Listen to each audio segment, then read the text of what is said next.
या देवी सर्वभूतेषु माँ चंद्रघंटारूपेण संस्थिता नमस्तस्यै नमस्तस्यै नमस्तस्यै नमो नमः। जय माता दी।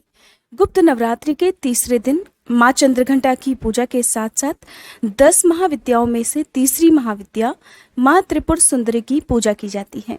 2 जुलाई शनिवार के दिन गुप्त नवरात्रि का तीसरा दिन है। त्रिपुर सुंदरी माँ को ऐश्वर्य और सौंदर्य की देवी के रूप में भी पूजा जाता है। विधि विधान से की गई पूजा से माँ त्रिपुर सुंदरी शीघ्र प्रसन्न होती है और अपने भक्तों को मनवांछित फल देती हैं।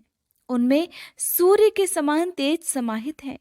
माँ त्रिपुर सुंदरी को पूजा करने के लिए पूजा करते समय कुछ विशेष मंत्रों का जाप करना चाहिए। ऐसा करने से अतिशीघ्र मनोकामनाएं पूर्ण हो जाती हैं। माँ अपने भक्तों के सभी कष्टों को दूर करती हैं और माँ की पूजा करने से आत्मिक बल, कीर्ति और यश में वृद्धि होती है। माँ त्रिपुर सुंदरी अनुपम सौंदर्य, अपने भक्तों को अभय प्रदान करने वाली, यौवन युक्त और तीनों लोकों में विराजमान है। उन्हें कई नामों से पुकारा जाता है। माँ त्रिपुर सुंदरी को राज राजेश्वरी, बाला, ललिता, मीनाक्षी, कामाक्षी, शताक्षी और कामेश्वरी के नाम से भी जाना जाता है। अपनी सुंदरता और मोहकता से माँ त्रिपुर सुंदरी ने देवासुर संग्राम में असुरों को भी अपने वश में कर लिया था। मान्यता है कि त्रिपुर सुंदरी माँ की पूजा करने वाले भक्तों को लौकिक और परलौकिक शक्तियां प्राप्त हो जाती हैं। देवी पुराण में माँ के बारे में बहुत सारी शक्तियों की बात की गई है। ये सिर्फ तंत्र साधना के लिए ही नहीं बल्कि सुंदर रूप के लिए भी विख्यात है। आइए सुनते हैं माँ त्रिपुर सुंदरी की पौराणिक कथा। माँ त्रिपुर सुंदरी शांत मुद्रा में लेटे हुए सदाशिव की नाभि से निर्गत कमल आसन पर विराजमान है। चतुर्भुजी भुजाओं में देवी के पाश, अंकुश, धनुष और बाण हैं। माँ त्रिपुर सुंदरी के आसन को ब्रह्मा, विष्णु, महेश और यमराज अपने मस्तक पर धारण करते हैं। देवी 3 नेत्रों से युक्त और अपने मस्तक पर अर्धचंद्र धारण करती हैं। देवी त्रिपुर सुंदरी अपने भक्तों की हर प्रकार की मनोकामना पूर्ण करती हैं। उनकी हर विपत्ति को, हर कष्ट को दूर करती हैं और उन्हें अभय प्रदान करती हैं। पौराणिक कथाओं के अनुसार देवी त्रिपुर सुंदरी की उत्पत्ति का रहस्य सती वियोग के पश्चात भगवान शिव सर्वदा ध्यानमग्न रहते हुए होता है। उन्होंने अपने संपूर्ण कर्म का परित्याग कर दिया था, जिसके कारण तीनों लोकों के संचालन में बाधा उत्पन्न हो रही थी।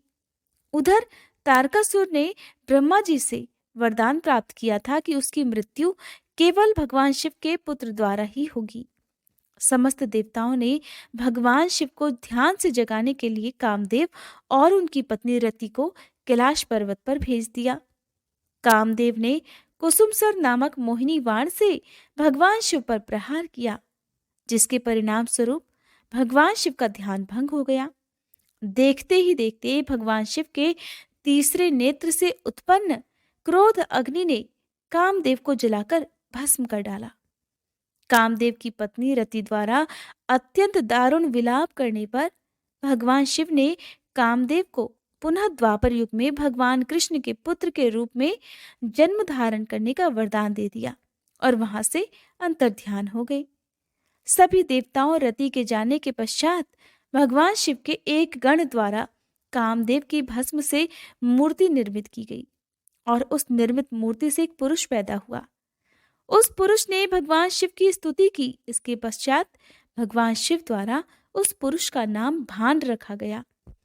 शिव के क्रोध से उत्पन्न होने के कारण भांड तमोगुण संपन्न था और इस प्रकार वह धीरे धीरे तीनों लोकों पर भयंकर उत्पात मचाने लगा।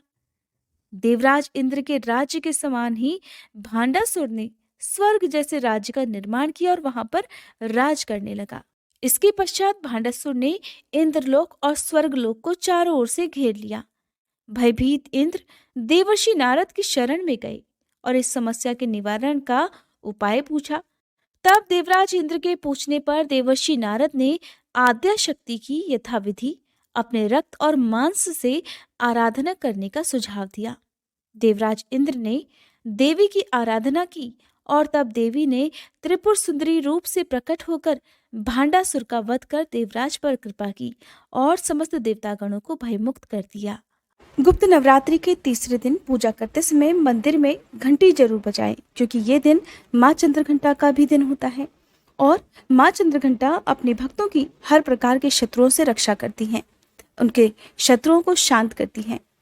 आप गुप्त नवरात्रि के यदि पूरे उपवास नहीं रख पाते हैं तो केवल पहला और आखिरी उपवास भी रख सकते हैं।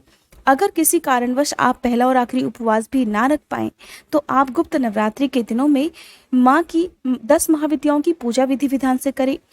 गुप्त नवरात्रि के दिनों में आप उन सभी नियमों का पालन करें जिन नियमों का पालन आप सामान्य या प्रकट नवरात्रि के दिनों में करते हैं, जैसे कि पूरे 9 दिन तक घर में शुद्ध सात्विक भोजन बनना चाहिए। लहसुन प्याज का प्रयोग व्रत रखने वाले भक्त को नहीं करना चाहिए। किसी कारणवश अगर परिवार का कोई सदस्य कर भी लेता है तो उसका दोष आपको नहीं लगता है, क्योंकि ये गुप्त नवरात्रि होती है और इसमें नियमों का पालन केवल आपको करना होता है। साथ ही गुप्त नवरात्रि के दिनों में व्रत रखने वाले लोगों को बाहर दूसरे किसी के घर का भी कोई भी फल या किसी तरह का कोई पानी वगैरह नहीं लेना चाहिए। जहाँ तक हो सके इन सब चीज़ों से बचना चाहिए। गुप्त नवरात्रि के दिनों में आप गुप्त रूप से दान करें, चाहे आसपास के देवी के मंदिर में दान करें, छोटी कन्याओं को उनकी पसंद का कोई भी उपहार दे सकते हैं। इन दिनों आप जितना गुप्त रहकर दूसरे लोगों की सेवा करेंगे, गुप्त दान करेंगे, उसका फल आपको प्राप्त होता है। गुप्त नवरात्रि के दिनों में माँ को भोग लगाते समय सुबह और शाम लौंग और बताशे का भोग लगाया जाता है। अपने घर में कपूर जलाकर आरती की जाती है। साथ ही आपको पूरी कोशिश करनी चाहिए कि जिस कमरे में आपका मंदिर है उस कमरे में बाहर किसी भी दूसरे व्यक्ति का प्रवेश ना हो। अगर आपने कलश की स्थापना की है तब तो आपको इस बात का पूरी तरह से ध्यान रखना है। कहते हैं कि गुप्त नवरात्रि में माँ अपने भक्तों की झोलियाँ खुशियों से जरूर भरती हैं। अगर आपकी कोई विशेष मनोकामना है जिसके लिए आप गुप्त नवरात्रि के व्रत रख रहे हैं तो आपको हर दिन नियम से सुबह और शाम या फिर केवल शाम के समय जाकर, जैसी भी आपकी सुविधा हो, आसपास यदि कोई भी देवी मंदिर हो तो वहाँ पर आटे का घी का दीपक जलाना चाहिए। कहते हैं कि आटे का दीपक जलाने से मनोकामना बहुत जल्दी पूर्ण हो जाती है और आपकी जब मनोकामना पूर्ण हो जाए तो आप अपनी सामर्थ्य के अनुसार 11, 21 या 51 की संख्या में देवी मंदिर में फिर दोबारा से दीपक जरूर जलाएं। ये काम आपको तब करना है जब आपकी मनोकामना पूर्ण हो जाए। जिन लोगों ने कलश की स्थापना की हुई है उन्हें नवरात्रि के आखिरी दिन कलश का विसर्जन ठीक उसी तरह से करना चाहिए जैसे कि आपने प्रकट नवरात्रि में किया है। और कन्या पूजन इस दिन अपने घर पर बुलाकर नहीं करना चाहिए, क्योंकि अगर आप अपने घर पर कन्याओं को आमंत्रित करते हैं तो आपकी गुप्त नवरात्रि गुप्त नहीं रह जाती, इससे फिर सभी को पता चल जाता है। इसलिए आप नवरात्रि के दिनों में लास्ट दिन क्या करेंगे कि आसपास कोई मंदिर हो तो वहाँ पर 9 कन्याओं के जितना दक्षिणा देकर आ सकते हैं, उनके पूजन में जो भी दक्षिणा लगती है, या आप अलग अलग जगह पर जाकर 9 कन्याओं को भोजन या मिठाई, फल या उनके काम में आने वाली चीज़ों का दान कर सकते हैं। लेकिन ये काम आपको इस तरह से करना है कि किसी भी कन्या को ये ना पता चले कि आपने नवरात्रि की पूजा की है। कन्याओं का पूरी तरह से पूजन कर पाना तो आपके लिए संभव नहीं होगा, क्योंकि जब आपने उन्हें अपने घर पर आमंत्रित ही नहीं किया है तो उन्हें रोली, अक्षत, कुमकुम या उनकी आरती उतारना भी संभव नहीं होगा। तो ऐसे में आप जब भी उनकी ज़रूरत का कोई भी सामान उन्हें उपहार में दें तो उनके पैर छूकर उनका आशीर्वाद जरूर लें। इस तरह से आप नवरात्रि के दिन कन्या पूजन कर सकते हैं।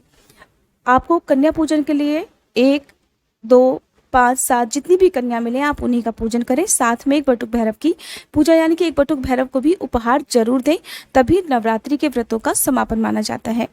गुप्त नवरात्रि की इन वीडियोस में मैंने आपको केवल 10 महाविद्याओं की कथा सुनाई है, लेकिन अगर आप सुनना चाहते हो माँ चंद्रघंटा की कथा या जानना चाहते हो माँ चंद्रघंटा के पूजन मंत्र और आरती कौन कौन सी है, तो आप हमारे चैनल पर पहले से ही अपलोडेड चैत्र नवरात्रि की वीडियोस भी देख सकते हैं, जिनमें आपको माँ चंद्रघंटा की संपूर्ण पूजा विधि के बारे में पता चल जाएगा।